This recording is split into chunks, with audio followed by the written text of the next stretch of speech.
everybody. Welcome to Global Cafe. It's been a while since we had Global Cafe. We had lots of other stuff that we've been doing meanwhile, but we are back.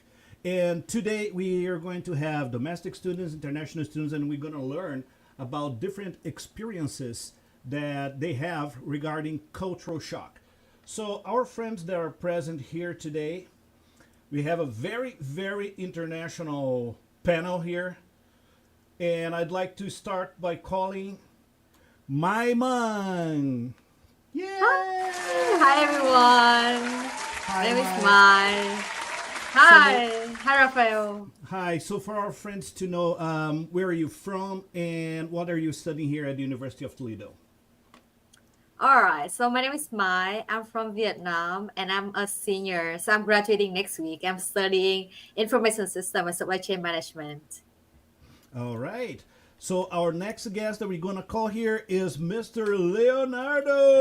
Hello, Leo. hello. Hi, Leonardo. How are you? I'm good. How are you doing, Rafael? All good. So, also for our viewers, tell us a little bit where you're from and what are you studying here at the University of Toledo? Yeah, so I'm from the United States, specifically here in Ohio, actually Columbus, but my family's from Toledo too. Uh, just like I am a graduating senior, so coming up here in 1 week. I'm studying supply chain as well, and then entrepreneur innovation. So, you're close to the finish line already. Yes, yes, very All excited. right. Good luck. Thank you. Okay. And our next guest right here is Madura. Hello, guys. Hello, Rafael. Hi, Madura. How are you? Good, how are you? Very good. So, let us know a little bit where you're from and what you're studying here at the University of Toledo. All right, my name is Madhura and I am from India. I am also a senior graduating next week. I am studying human resource and information systems. Okay. Thank you very much for joining us today. And well, our topic today is going to be cultural shock. So, something that we all experience. I am from Brazil, so I also had my first time coming to the United States. A lot of things that are different. So, I would like to hear from you guys. The first aspect that we're going to talk tonight is going to be about food. What would be something really different that you guys felt like when you went abroad or when you came to the United States that you were like, what is that? Do people eat this? Oh my God. What was different for you? I can go first. Yes. The very first experience that I had was Thanksgiving, and I saw a turkey being eaten, which was very funny at the time because I had no idea that this looking like a bird that looks like this is supposed to be eaten, and there's a whole festival around it. So it was very shocking, I would say, for me. But it was very interesting. So I enjoyed my first Thanksgiving with my foster parents, and it was amazing. Okay. I'm going to interrupt just for a second because we have our another guest that just arrived here. I'd like to call on stage Diksha. Hi. Hi, Diksha. Give us a little bit of your background, where you come from, and what are you studying here at the University of Toledo? Sure. Hi everyone. My name is Diksha Daha and I am from Nepal. And right in the University of Toledo, I'm studying criminal justice as my major and I'm a freshman. Okay. Thank you. Welcome to the show. So we started talking about different food, some strange food that you found the first time you came abroad, or even to another country. Doesn't have to be to the United States. But I'd like to ask, also keep going. I would like to ask the next one, Maimang. What was your experience? I would say same with Madura at Thanksgiving dinner. So turkey is not like I'm not surprised by it, but I'm surprised by the sweet potato casserole that they're having, which have marshmallow on top and sweet potato baked, like all mashed up. And I was like, okay, it looked interesting, and I thought it was like a dessert to begin with, but no. So my host mom was like, no, it's not dessert. Like it's the side dish with the turkey and the mashed potato, which is technically supposed to be savory, right? So I tried it and I hated it ever since. I So it looked what? like I mean, there are two things that are delicious. You know, we have marshmallows on one side, we have turkey on the other side. You know, we have all these things. So, but when you put them together, it's not that good. It's I don't know, it's not a dessert, right? And it takes me to be like a savory dish, and I was like, Uh-huh. I just my tongue cannot do it. Mm. Okay, and Leonardo, what would be one of your experiences? Yeah, I think one that I had that just threw me for a loop is my host mom in Costa Rica. She was like, "Oh, I'm gonna make us a great dinner. You know, you're gonna end up with your classes. I'm gonna make us lasagna." So, me coming from the United States, I had this idea of what lasagna was. I was like, "Oh, I love lasagna." I was so excited, and it comes out and it's all white and there's like peas in it and like shredded chicken, and it just threw me so much because this is not like an idea of lasagna that I had ever had. It was still so good, but I was like, oh, that's lasagna, my bad, I shouldn't have thought my lasagna. Uh-huh. Yeah, one experience that I had that was different, I never tried before I came here, were s'mores. Mm, And I was like, well, this is super sweet. You have like chocolate marshmallow crackers all together in one, make that sandwich.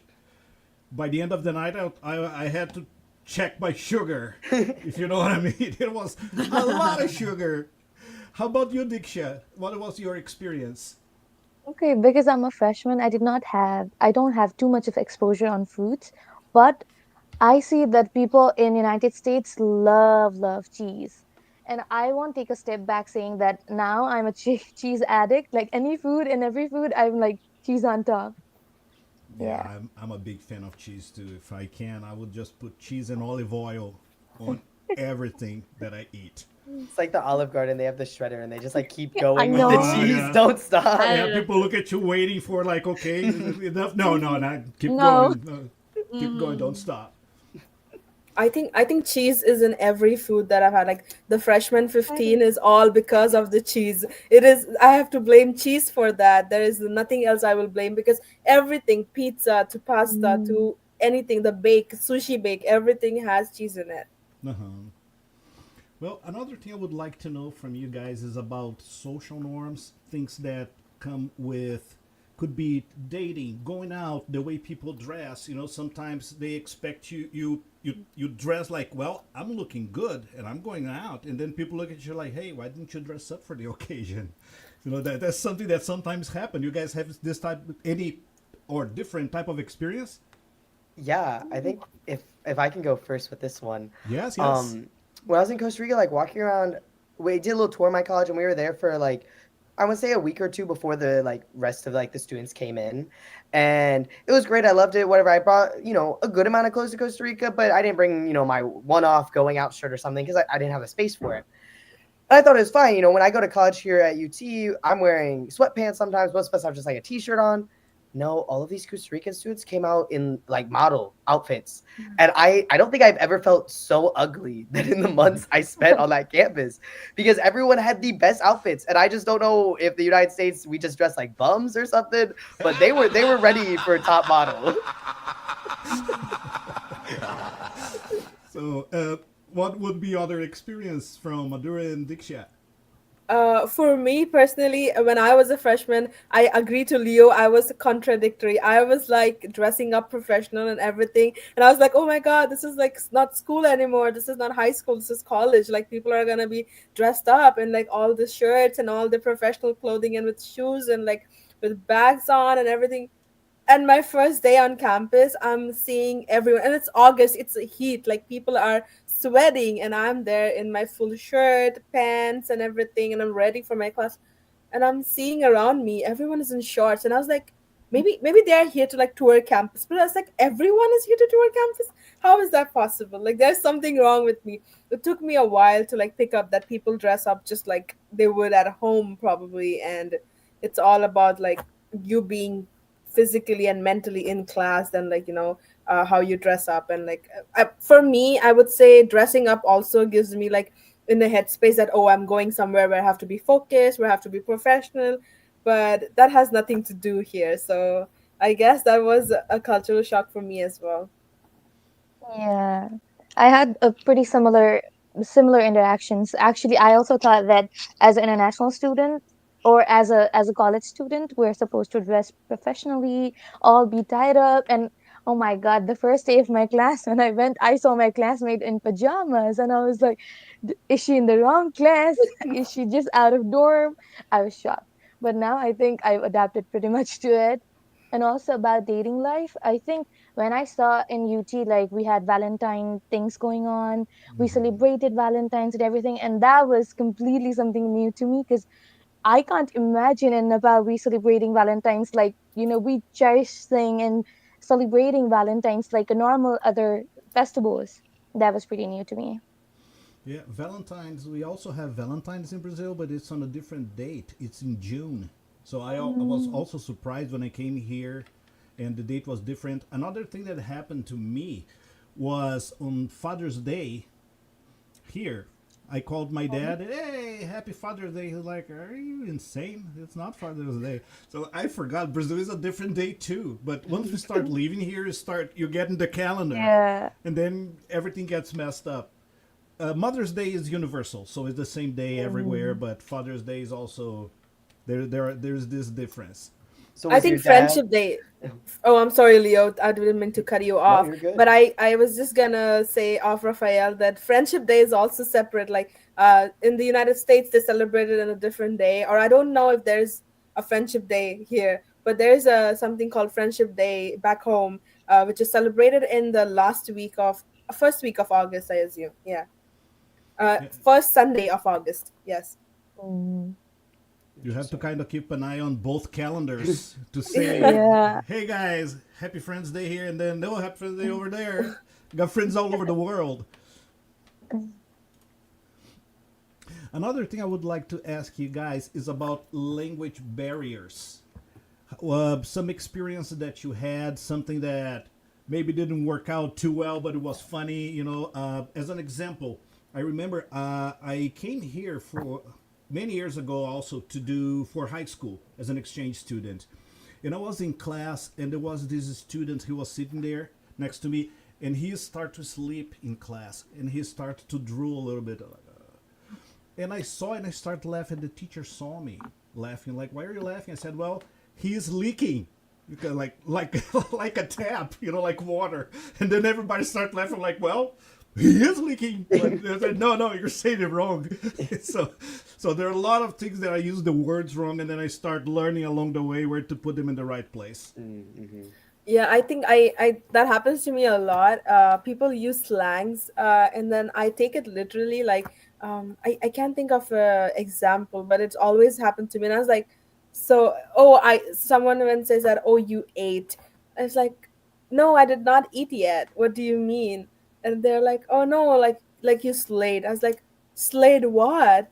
Like that was very new to me when I first heard those slangs. I was like, oh my god, I am definitely using the wrong dictionary or something. Like this is not the English that I'm supposed to know. So that was also I get that. I think for me, one of my funniest stories that I had was my host mom had come into my had knocked on my room, and she was talking to me in Spanish, and I had just got off the phone with friends. I was not ready to have my room knocked on. I was like, I was trying to listen to her, and it sounded like she was telling me that she wants me to cook tonight, and it was already 7 p.m. It was way past when we have it was about when we normally have dinner. I was like, oh, I was trying to tell her, I was like, I mean, I can cook, but I don't really have ingredients. It's kind of late. I'm so sorry, I wasn't ready. And then she just put her hand up and stopped me. She was like, no, I don't. She starts to slow down a lot. She's like, I don't want to cook. I'm ordering food. What do you want me to order for you? I was like, oh, I was so relieved. I was like, oh, I'm not ready to cook right now. It's 7 p.m. I have nothing. I think that was a really funny language barrier that I had with her. For me, I had a really embarrassing moment. So the accent difference that really got me. So my professor was actually, I know people do it is pretty hard for some people to pronunciate our names. So my professor was actually calling me, and I was writing, taking notes actually. So he called my name thrice. Like he was saying something like Dikisha or something like that. And then I was so out in my thing. I was writing on my writing. Right, everybody was looking at me, and I was like, "What's happening? Did I do something wrong?" as an international student, you always have that fear that, am I doing something wrong? Why is everybody looking at me? And then I noticed that he was trying to, call me out. So I was like, oh, actually, it's Diksha. Yeah, it was pretty funny. But then, yeah, after that, he was like, Diksha, right? And then he remembered it perfectly. How was your experience abroad when it comes to making friends? Because sometimes we feel like a bit awkward. We because of the language barrier, and like I'm very outgoing, but when it comes to language barrier, people are like, oh, you're so shy. I'm like, I'm not shy. I just don't know how to communicate yet correctly. What, No, what what was your experiences? I feel that because when I was a freshman, when I was very new and I did not know when I wanted to make new friends, people used to like just end up looking at me, but like never talking to me. It took me a while to realize that they're just as curious as I am. It's just that we are waiting for that one conversation or like this one hello where we can make ourselves available to them and be like, oh, hi, yeah, I'm from here. And then it's always the first question is, where are you from? It's always so exciting. Like that is a icebreaker type of deal. So once you say where you are from, the next time they see you, they're definitely gonna say hello. So I think it wasn't as easy. It wasn't like, oh, it was smooth as butter. No, it was always those like awkward eye contacts or like awkward interactions. It took a while to like for people to warm up, but once they've warmed up, they've never backed down. So that was my experience. Hmm. Do you dislike that the first question is ask how like where you from, or do you like that it's an easy icebreaker? I mean, I like that, and I appreciate them asking before, like making an assumption. Okay, she's not from here, or like she's from here. So I appreciate them asking, but I like how they're always like it's always a trend. Like, where are you from? That's Mhm. fair. It For makes it me, it easy was. to break the ice, right? You just answer questions in the beginning. So ask Mm, me and I'll answer so you get the conversation going. Sorry, Hmm. Dixia, yeah. I interrupted you. Especially you love talking about your country, like, given a spot, you could just go on. That's a conversation, that's a topic that you never get old about. For me, it was more like, till the time somebody would, I think the life here is too busy, everybody is in their own zone, they like their space. So till the time they wave hi at me and I respond hello, I think they're past me all the time. So it's like hi, and then till the time I'm like, hi, how are you, they're like cross me. So I understood that that life is pretty fast in here. So as much as I could adapt it fast, and so, I would just stop the person and be like, hi, how are you doing? And if I need any help, I just became more upfront, because if I stay shy, I'll just get backward. So I tried becoming more upfront and talking to my classmates. And yeah, since then, they've been helping me out, and they would always greet me and everything. So it's going good. That's very good. Yeah. Leonardo, yes? For me, I was really lucky when I was in Costa Rica. I met a friend that was super outgoing because I'm pretty outgoing, but I get a little scared sometimes. And he was just willing, his Spanish was pretty bad, and he was really willing to just full force make up whatever words he needed to say. He's there to have a conversation, regardless of how grammatically good it's going. And so that was really great. I had a lot of people talking to me and stuff, and everyone was really kind about, I'd be like, oh, I don't know this language or something like that. I will say a couple of my friends that I more hung out with, like on more consistent basis, at times it was really hard to convince them to allow me to speak in Spanish, because I don't know if they thought I was uncomfortable or that they thought it limited the conversation. But I would try to be in Spanish, like, no, we can just talk in English. I'm like, well, I don't want to talk in English. We can talk in Spanish. I hate to tell you, I'm going to be a little rusty with it. And then I think there's a couple times when this is kind of like a language barrier with with the friendship. Like we'd be having friendship, have a conversation. I'm saying, I'm like, oh, I really want to say something. And I'm saying, they're like, oh, I really want to say this. I cannot think of the word. And I kind of get in this, like, it's not like a frazzled or angry. I'm just very like passionate about the fact that I have a word I'm trying to say. And they take it as like, I'm a very frazzled and angry. So they'd be like, no, it's fine. I'm like, no, I know it's fine. I just really do want to say the word. Give me a second. So they'd be like, no, it's okay. Like we can move forward. I'm like, oh no, I really wanted to talk about that. So that would happen a lot with like my friends, kind of just with the language barrier of trying to have conversations. So I couldn't get those deeper conversations that I really wanted at times. Hmm. Well, welcome back. Zoom Yeah, out for a thank moment. I you. know that's how it is when we do it live. That's what happens. But tell us a little bit about some some fun facts about you when you first came here with the language, things that you had to learn, or maybe you misspoke something people didn't understand, or you didn't understand really the meaning of something and went the other way. Did you had any? Did you have any Yeah, kind so of I was any here when I funny was experience? for sure. So I was in like Arkansas when my first time ever I got here. So it's very like a southern state of like it's people have a very strong accent and then y'all and they said like a bunch of more words. I was like, okay, what are these? Like I never heard of them before. So it was a lot of me and my host parents trying to understand each other. And I'm trying to and when I was in school in Vietnam, my English was taught by a British teacher. So when they talk about me, like, oh, you want some biscuit for dinner? And I was like, okay, I didn't know you can eat biscuit for dinner. Like, that's cookie in my idea that that's the same type of cookies. And then they brought out the American biscuit. And I was like, oh, that's what it is. I didn't know what it was. So it was a lot of like mishap like between like the British English and American English that I having. And then there's like a lot of like slang word. We're losing you, my just froze for a Oh, moment. Well, we'll Raphael. please go on, Leonardo. I just remembered one of the language mishaps that happened with me. So my host brother, he actually knew a lot of English and it worked out really well. So like if there's any little things he could help translate. But specifically he had braces and just the kind of already like the accent he had with his English and then the lisp that kind of came with the braces. Sometimes I really did not know. So he would like try and check his English with me. One time he was trying to say like a mud. So like and he was like, that's like mud, right? And I just kept hearing him say moat because of his accent and the braces. Hmm. And he was like, like I was like, no, that's not right. He's like, then what's the word for like wet dirt? And I was like, I don't. I was like, I don't know what wet dirt is because I also like, I'm not thinking of mud, so I wasn't like, he's just saying wet dirt. I'm like, dirt? I don't know. And then finally he looked up, was like mud. I was like, he's like, this is what I'm saying. I was like, oh, you have braces, man. Like I'm so sorry. I did not get that. Yeah, to go off with what Mai said that she had a British teacher. I learned British English back home. It's all British English. That's what we follow. So there are a few words that are different. Like biscuits here means something that is made of meat. And biscuits back home is the one that you eat with tea.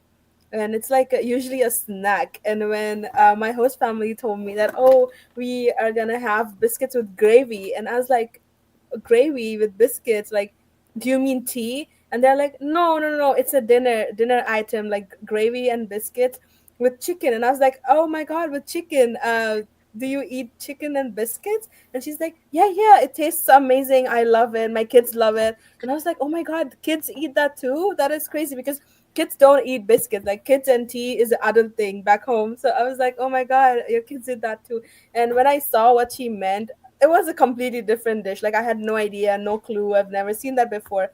Same with elevator. So it's called elevator here, but back home it's called a lift. And by lift you mean like you want to give a ride to someone here. Mm-hmm. Yeah. And lift here just means like lift. So I was like, that is new to, like, I don't understand what I'm saying is wrong or what you're saying is new to me. So I understand my. Yeah. But yeah, my English teacher was like all the way from like Indian, British, Philippines. None of them were like American though. Or like with a southern accent from like, Texas or Arkansas. So that was like a big surprise. I don't understand what my husband was telling to me about. She don't understand what I say either. It was a interesting first couple of weeks. Mhm. Yeah, but you that's one thing that is cool about languages. Once you both can't communicate, it becomes funny, and then that kind of opens a way for communication to flow better. And we speak with our hands a lot, so we start to mimic stuff to explain. If you're hungry, go like start making Yeah. signs to the people. One thing that differs a lot in every country is housing. One thing that I noticed here in the United States that when you rent a house or an apartment, it comes with appliances like a washing machine, dryer. It has like the stove, the refrigerator.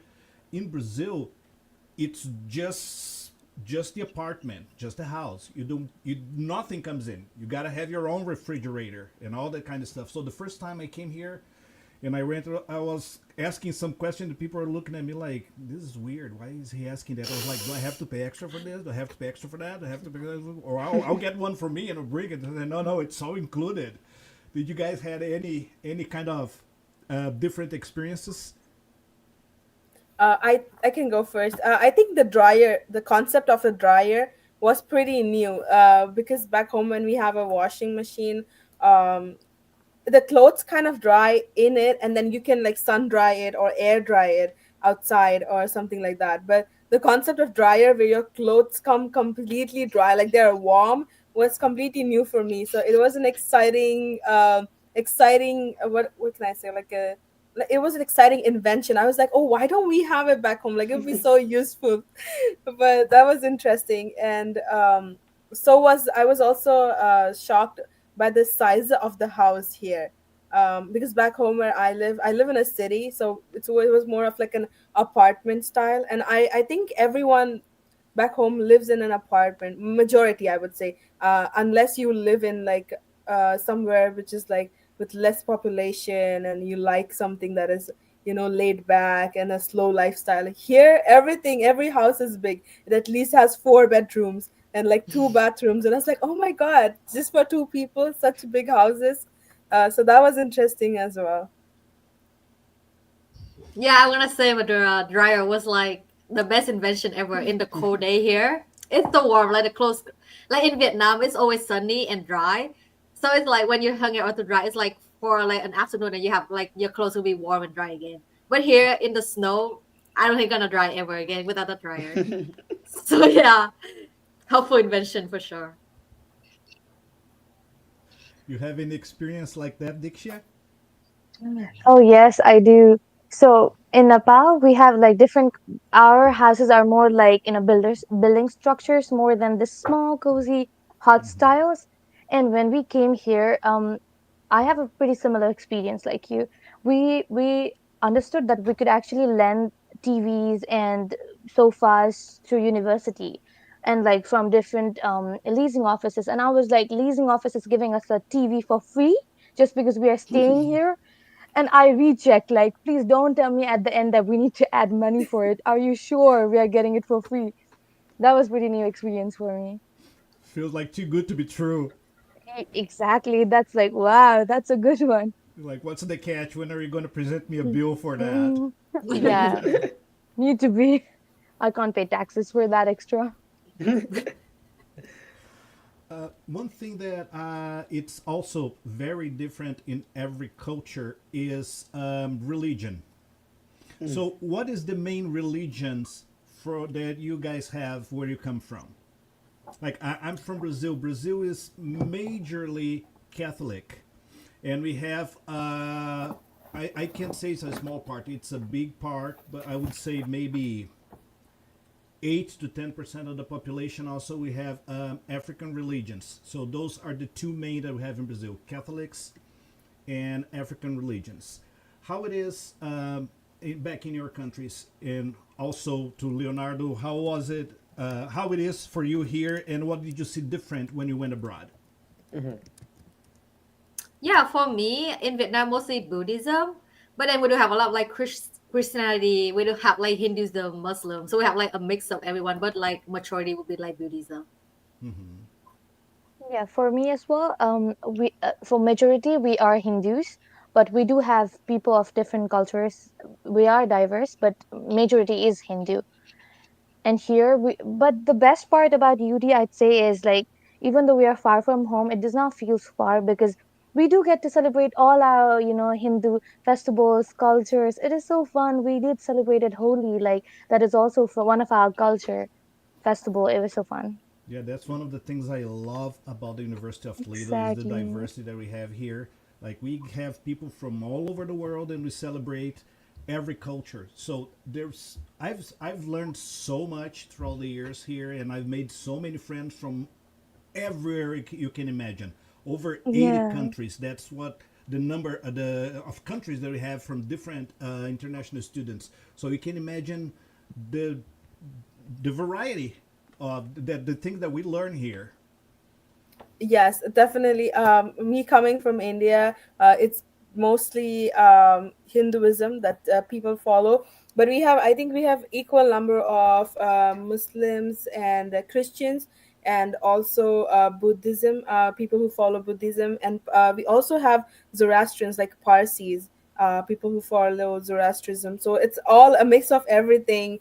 So it's very secular, and I've been around all these religions ever since I was a kid. After coming here, though, it was a little bit different for me because first, people don't talk a lot about religion, which is great. I love that fact. Like that is not the first factor that you talk about when you first meet someone. But there's also like not a lot of variety. Like it's majorly like Christianity or like just atheists. So that I like that fact as well because you have an option to like choose your religion or follow whatever you like. So I love that. Yeah.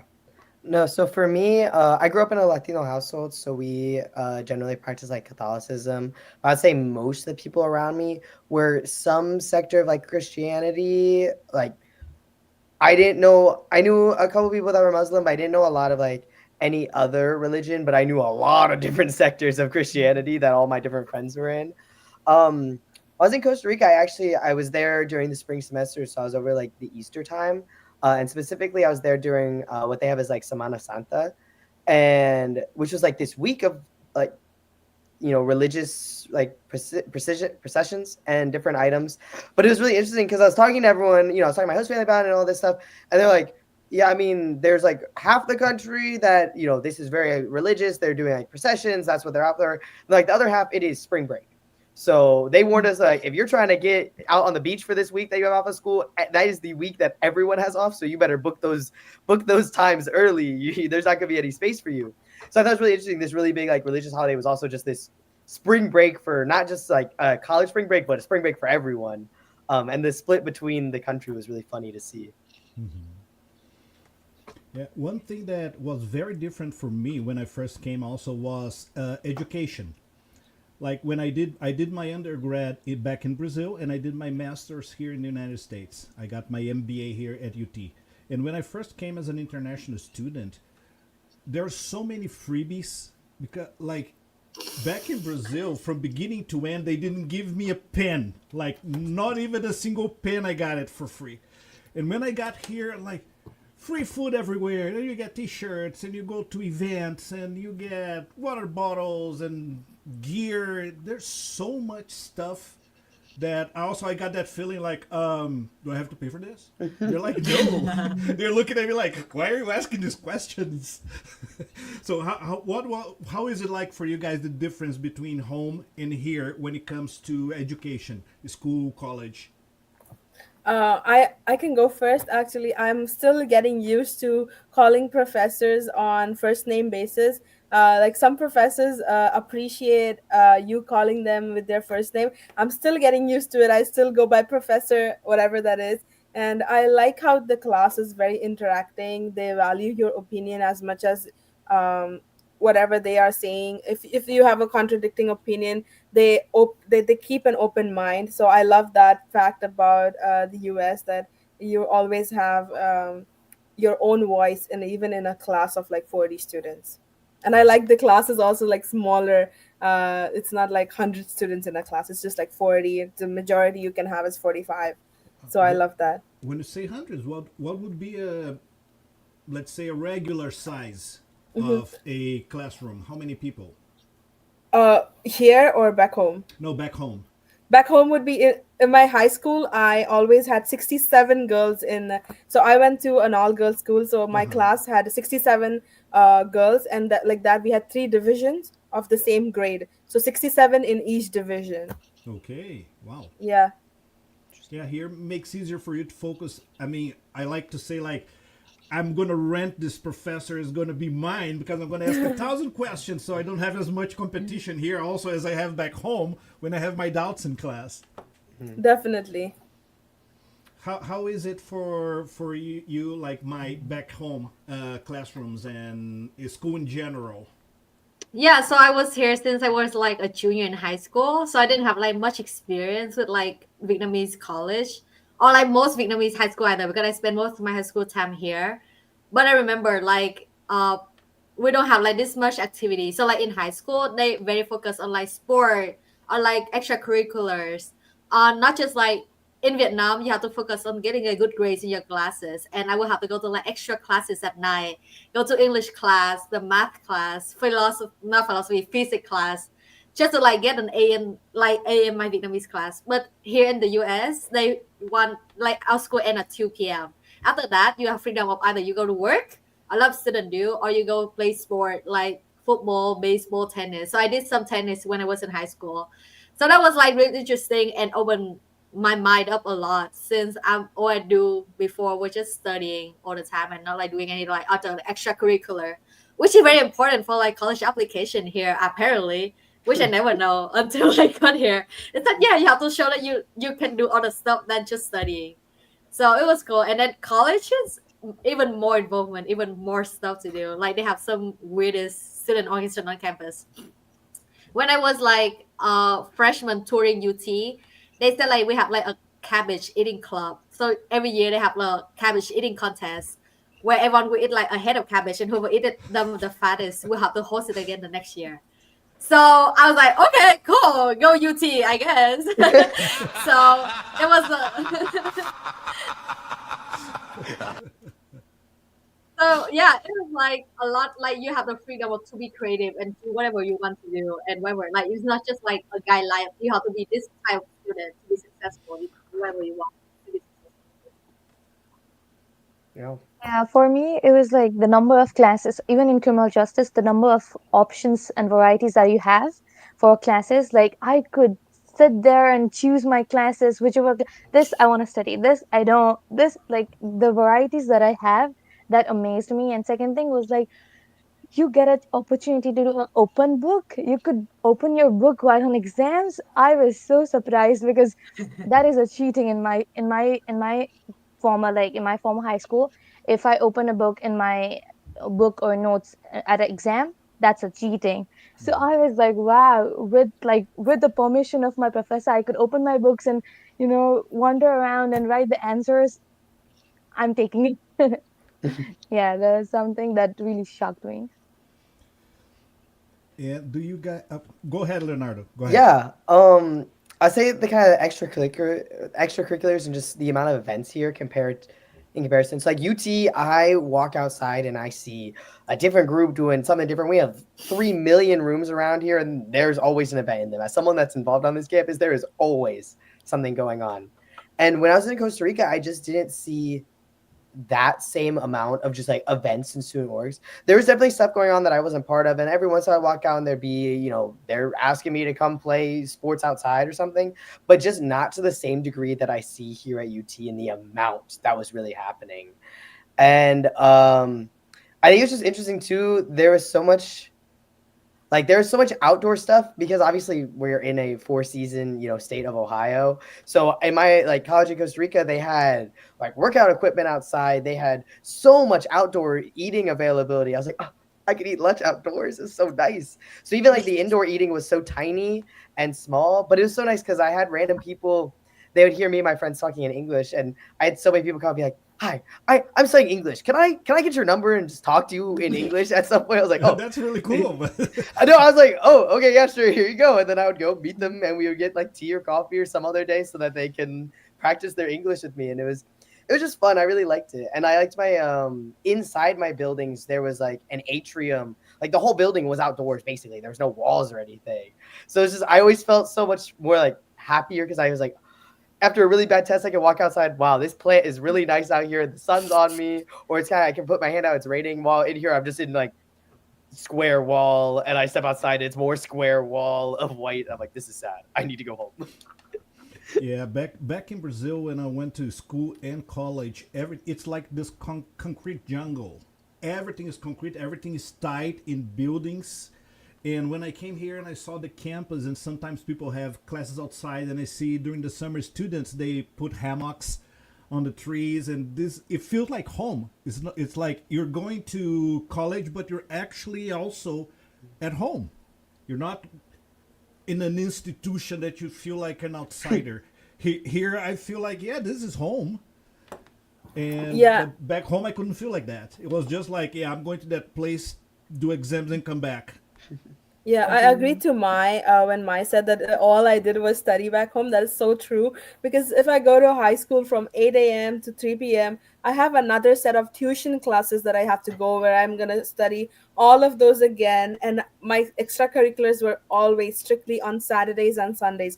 So that was the only time I could go out, play. But those are also for my college applications. So I have to do really well in those too. So it was like a constant pressure of doing well and everything, like studying. And I hated my school even if it was pretty. I was like, oh my god, I have to sit in a place, read my books, listen to the teacher talk, give some exams, and never go out, only go home and like do the same thing tomorrow again. But here you always have options, like you can go outside, sit on the grass, do your assignments, or like see a friend, talk to a staff, or really do anything you like. Also go by the river. There's a river on campus, which was so exciting for me. I was so surprised by seeing like a river on campus. I was like, oh my god, the ducks on campus. It was all, yeah, now it sounds also like, oh my god, what was I even doing? But it was so amazing in my freshman year. I was like, oh my god, I love this. Yeah. If you need to like feel fresh or if you need some travelings or stuff, I don't even need to travel. I could just walk around UT and I'll feel happy. Mm. Yeah, get No, my steps in. UT is so big. Like I was like, oh my I know. god. no. One of my cultural shocks though, when I was in Costa Rica, I'm just so used to UT. One of my biggest like openers to talk to new friends or something is just like, oh, what's your major? Well, how'd you choose your major? That kind of stuff was a very like that is how I have a conversation with somebody. And I went to Costa Rica, and at first I asked people like, what's your major? And they'd be like, no, it's this. I was like, okay, someone doesn't like their major, and I'd be like, oh, okay, that's cool. I'm like, so you like the? It doesn't really matter. I was like, okay, like that's your major. Come on now. And then like I kind of would keep having that same interaction. I finally asked, I was like, what is this? And they're like, we don't really choose our majors. We take a test, and they kind of tell us. They gave us like we kind of gave our preference, and then they told us this is our major, and we kind of and our choice was either to do it or not go to college. I was like, what? So I had to completely stop that like opening line because now I started feeling bad. Wow, that's rough for sure. I had no Yes. icebreaker anymore. I was just like, oh, hi, sorry, don't tell me your Yeah. major. Imagine I'm an some test. Oh, I'm sorry. Imagine some test deciding what you're gonna do in the future. It would be not nice. Yeah, that scared me. Yeah, like I changed my mind like 4 times when I was in college. I wanted to be like HR major. I want to go to sales. I want to be a dentist. So random stuff, and now I'm here. So imagine a test was like, oh yeah, you have to be like a lawyer. I was like, what if I hate it? Too bad. You have to be a lawyer. Too bad, lawyer. Ouch. Yeah. Ouch. As a criminal justice major, ouch. Guys. I forgot. Yeah, one thing that is very different here that to me it took me some time to adapt is that people don't touch each other. Brazil is a very touchy country, huggy, and people talk and touch each other. Like it's really normal. You're going to talk to somebody, put your hand on their shoulder, hey. And here people don't do that. So it took me some time. I didn't go around touching people. I learned that. People told me as I arrived, but I always felt like there's no proximity, and then you get into the culture, and then you get to learn, and then it becomes normal. Also, after I went back to Brazil after a few years to travel, I felt like don't touch me, like you get used to the new culture, then you feel like a stranger back in your own country. You guys had any kind of experiences like this? Contradicting to you, in Vietnam, I don't touch anyone, but here I've been hugging a lot of people. Cool.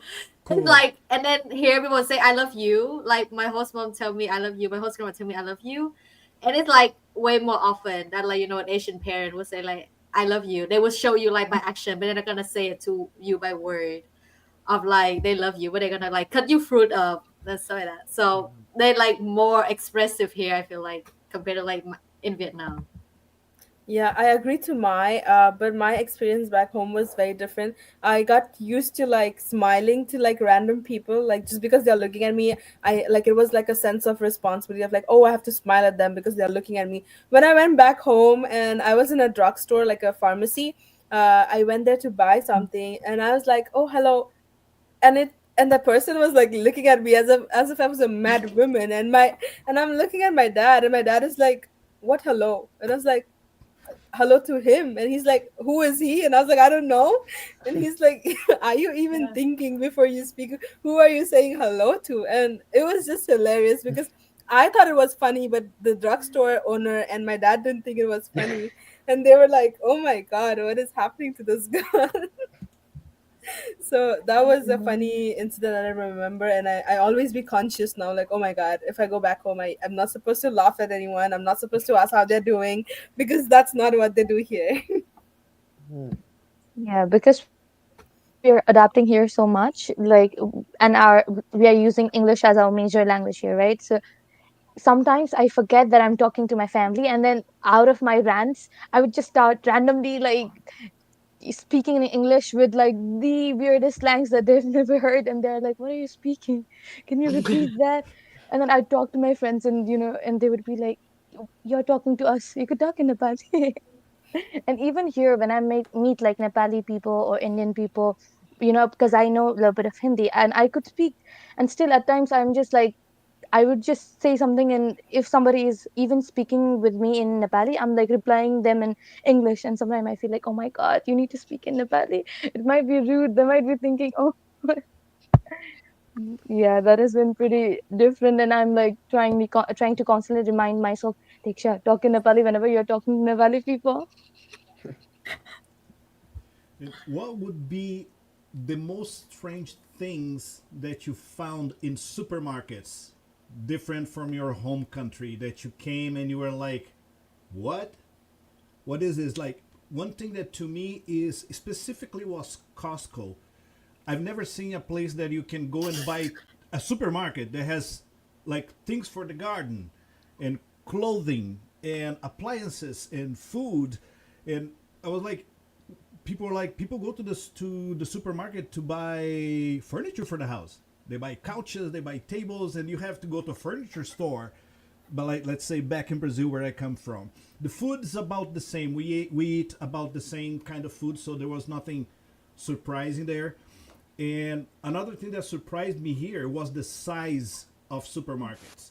Like when first time I went to Walmart, I was like, okay, this, I need a couple more hours to actually look at everything because once everything is new, now I know what I want. You just go to the supermarket. But the first time, okay, let me see the 50 types of mustard, the 100 types of hot sauce that they sell. What did you guys find different, or what did you find strange in supermarkets? I For was me, oh, oh, sorry, Maya, I didn't you mean to go. cut you. I was just surprised by the way of instant foods that they had in markets. Like everything, you have an instant version of. Like you want breadsticks, you can fry them. Just buy it and just fry them. There's no, they also have like easy from scratch ingredients. But pizza, you have pizza, just put in the microwave, you have a pizza ready. Hot dog, you can just fry it, get it ready. Grilled chicken, you also have grilled chicken which is already grilled, so you can just grill it again. And I was like, oh my god, what is this? And also tubs of ice cream, like tubs of ice cream. I've never seen a tub of ice cream. All I've seen is a scoop of ice cream, a cone of ice cream. What is a tub of ice cream? So that was very surprising. Like I have seen smaller, like basket or like a small cup which is larger than the usual cup, but not a tub. A tub of ice cream, never. Interesting. I was Yeah, I would surprised say in for me, Dollar it's the Tree. amount of choices. Please Oh, go on. Mm. oh yeah. So for Yeah, go me, ahead, go ahead. for me, I would say like the amount of choices that you have here. So like you said, that there's the millions choice of like mustard. For me, it's like so much types of cereal that you can buy from, like so many types of cereal, so many different brands. That I There's so much stuff to choose from. So it's create like a paradox of choice of like what do I want? Like do I want to try every single thing every week, or do I want to just stick to pick one and stick to it for the rest of my life? So in Vietnam, I was like, we only have two, three. Like for instant noodle, we have a lot, or like stuff like that, but not like cereal, not like bread, not like any other stuff. Like ice cream, so much ice cream, the whole freezer full of ice cream. I never seen that in my life before. Oh, I was surprised from Dollar Tree. Like you get so many things at $1, and I freaked out. And my friends were like, "You're not supposed to spend all your money here. Calm down."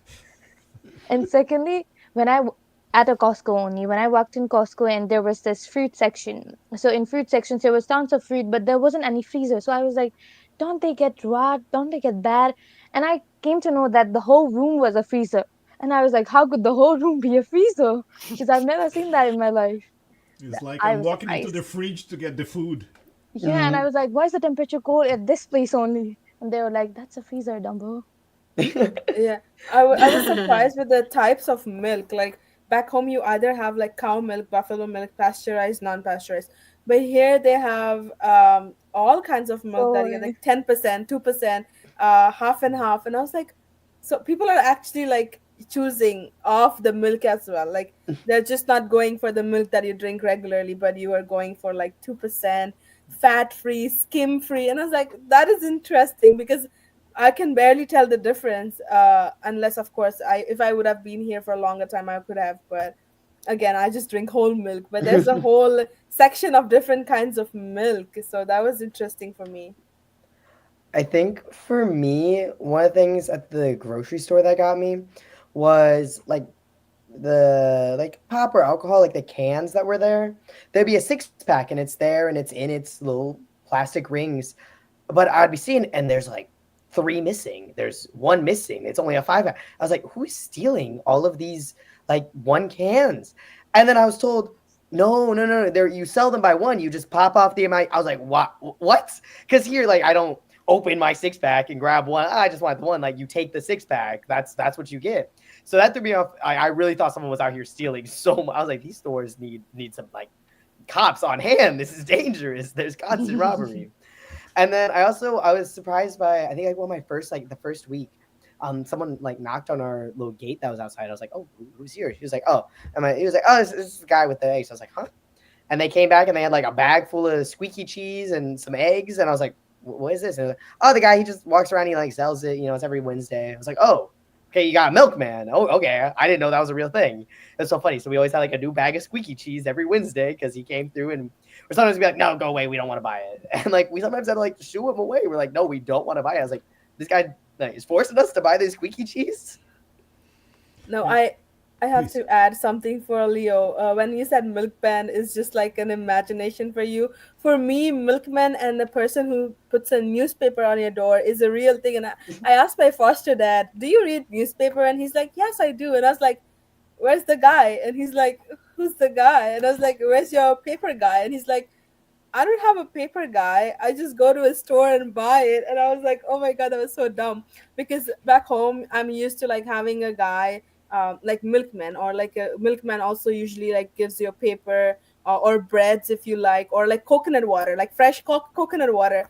And I was like, I was also asking my dad. I asked so many questions to my foster dad, and he was so surprised. And he's like, where do you get coconut water? He's like, in a store. And I was like, in a store there's no coconut man like standing outside. And he's like, no, this is not the kind of country like where there's a man standing outside with the coconut. That would be hilarious. But I was like, oh.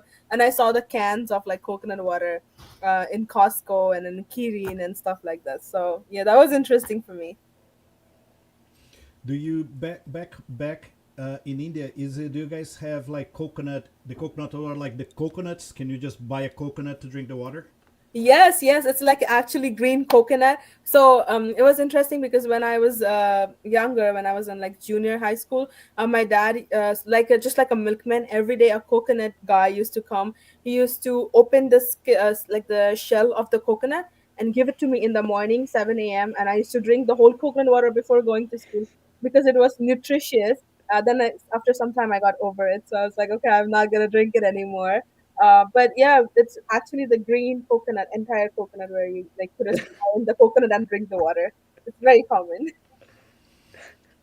And how was your experience here for those who are from warmer places with the cold, and those who are from colder places with the heat? Brazil is incredibly hot. I live in the coldest state, and it's absurdly hot. And the hottest states, when you go there in the summer, you just want to. It's strange because you go there, you go out. After 10 minutes, you just go back to the hotel and look through the window. You want to stay in the air conditioning. And the cold here, well, we don't have any snow in Brazil. So every time it snows here, I just run out like a child. I just love the snow. And I hear a lot of people who were born here and they have snow every time. They're like, oh, this is so annoying. I'm like, no, it's not. It's great. I feel like a kid. How is I it for you? suffered. I suffered in my initial days. Like I was the same you. I felt the same. Like because we in Nepal, it is there are places where it snows, but I live in the capital city and there's no snow. So I've never seen snow in my life. So I was the most excited to see snow. And when I saw the snowing thing and everything, I was like, oh my god, I can't wait to go outside and jump, and I'm going to make a snowman. When I went there, when I was like walking to the street with snow, like I think on my third day, I was like, when is it going to stop snowing? I was so done with it. Walking in snow, I hate it. And then I've told everybody who says, "Oh my God, you must be experiencing snow. What a fun life!" I would tell everybody, "Don't stop. You don't know the hardship. How I walk to the school in the snow. That is too much." And I hate snow. I could say that I hate snow for now. I'm loving summer. And my Yeah, I love snow. I absolutely love snow. Like every time it snow, I run outside. I just hate to drive in the snow. I slipped one time, so it was scary. But I love snow. I love walking around in it. I love laying on it. I love making snowmen. Still to this day, I've been here for 6 years now, and I still go out every time there's like a big snow coming down. I still go out and play in it. So yeah, Please I like summer coming. I'm not a big fan of summer, so I'm gonna die a little. help me make a snowman next time. Yeah. I could not. No, I think for me, that was one of the sad things. So I went to Costa Rica during the spring semester. So I left like right at the end of December. And I was so sad. It was like right after New Year's. I was so sad to be leaving before it had snowed yet, because it usually doesn't snow till mid-January or something.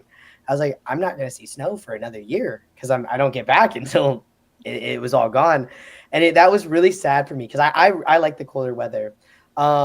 It took me a while, I think, to get used to the heat, especially I had to walk to school like 20 minutes.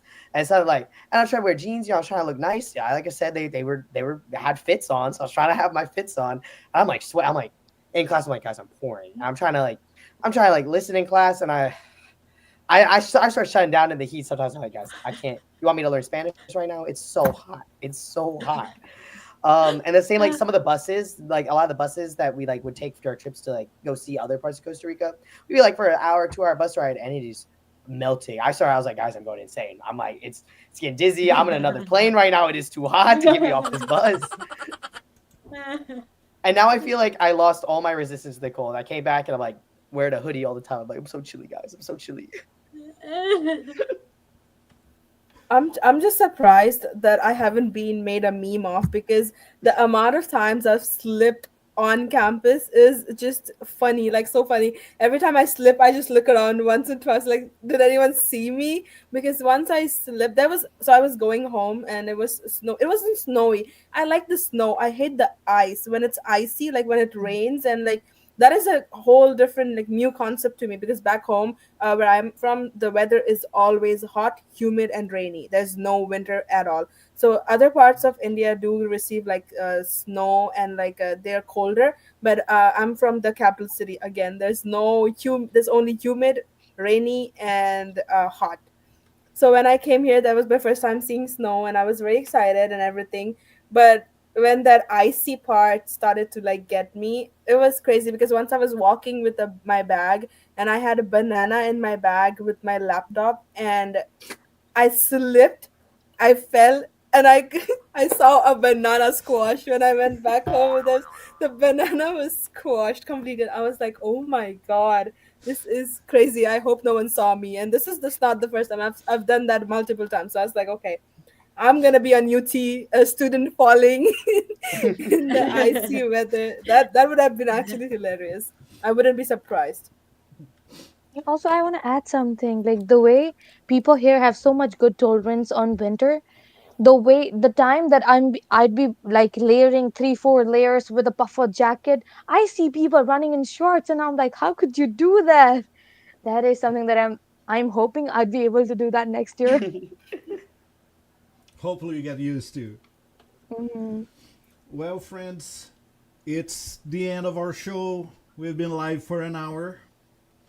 I'd like to thank all of you so much for your participation. Thanks for sharing your experiences about different cultures. It isn't easy, but it's always great to go to a different country and experience new things. You also make new friends from all over the world.